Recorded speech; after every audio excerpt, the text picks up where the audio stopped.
सावन की शुरुआत हो चुकी है और हवाओं में हर हर महादेव बम बम भोले की गूंज है। बारिश की बूंदें, भगवा रंग और गंगाजल से भरे कावड़ों की कतारें। ये नजारा सिर्फ भक्ति से नहीं, अब बड़ी आर्थिक गतिविधियों से भी जुड़ चुका है। हर साल सावन के महीने में शुरू होने वाली कावड़ यात्रा अब एक धार्मिक इवेंट से ज्यादा इकोनॉमी बूस्टर बन चुकी है। इस साल अनुमान है कि कावड़ यात्रा देश की अर्थव्यवस्था को करीब 1000 करोड़ रुपए का आर्थिक फायदा पहुंचा सकती है। लेकिन ये आर्थिक फायदा किन माध्यमों के जरिए होगी, इसके बारे में हम आपको इस वीडियो में डिटेल में जानकारी देंगे। लेकिन उससे पहले अगर आपने हमारे चैनल को सब्सक्राइब नहीं किया है तो फटाफट से कर लें।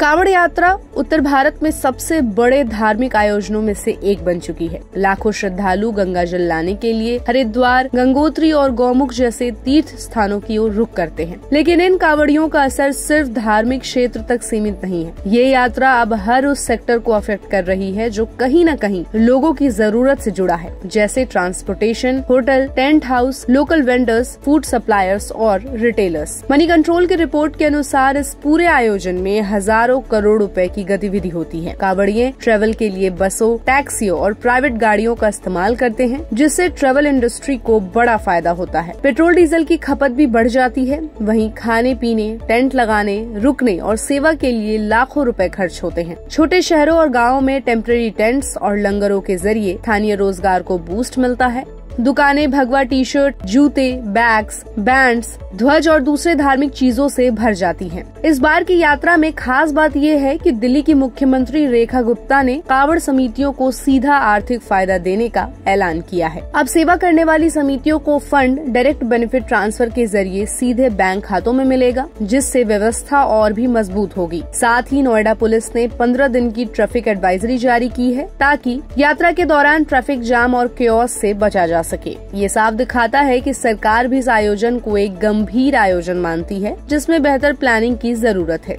यात्रा के रास्ते में हर 5 से 10 किलोमीटर पर टेम्परेरी टेंट्स, मेडिकल कैंप्स और भोजनालय लगाए जाते हैं। ये सिर्फ धार्मिक सेवा नहीं, बल्कि एक तरह से लोकल इकोनॉमी को रिवाइव करने का जरिया बन चुका है। किसान अपना दूध, सब्जी, अनाज इन कैंपों को बेच रहे हैं, महिलाएं रोटियां बना रही हैं और स्थानीय लोग सेवा कार्यों में शामिल होकर पैसे भी कमा रहे हैं।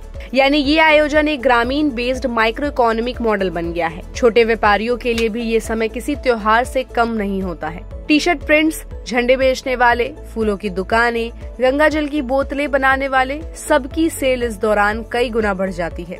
इतना ही नहीं, अब ई-कॉमर्स वेबसाइट्स भी इस यात्रा से जुड़ी थीम पर आधारित प्रोडक्ट्स बेच रही हैं। यानी ऑनलाइन मार्केट भी कावड़ यात्रा को एक बिजनेस चांस की तरह देख रहा है। अब सोचिए, अगर एक कावड़ यात्री भी 1000 रुपए से 3000 रुपए तक खर्च करता है तो 3 करोड़ से ज्यादा कावड़िये यात्रा में शामिल हो रहे हैं। तो टोटल खर्च कितना होगा? यही आंकड़ा 1000 करोड़ के आसपास पहुंच रहा है। और ये सिर्फ यात्रा की डायरेक्ट कमाई है। इससे इंटीरियर्स में जो सेकेंडरी बिजनेस एक्टिविटीज होती हैं, उनकी वैल्यू अलग से जुड़ती है। इसमें छोटे उद्योगों, ग्रामीण अर्थव्यवस्था, टूरिज्म सेक्टर और लोकल बिजनेस को जबरदस्त बूस्ट मिल रहा है। कावड़ यात्रा आज सिर्फ आस्था नहीं, अवसर भी है। ये एक ऐसा धार्मिक आयोजन बन गया है जिसमें अध्यात्म, टूरिज्म और व्यापार तीनों का मेल दिखता है। इसमें भोलेनाथ की कृपा के साथ साथ भारत की ग्रोथ स्टोरी भी चलती है। सावन में भक्ति के साथ साथ अब व्यापार की धारा भी गंगा के जल की तरह प्रवाहित हो रही है। और यही है आज की कावड़ यात्रा की असली शक्ति। भक्ति में शक्ति और शक्ति में इकोनॉमी। तो आप कावड़ यात्रा को एक आर्थिक अवसर के रूप में कैसे देखते हैं? हमें अपनी राय कमेंट बॉक्स में देना ना भूलें। और ऐसे ही अपडेट्स के लिए keep watching and subscribe. Good returns.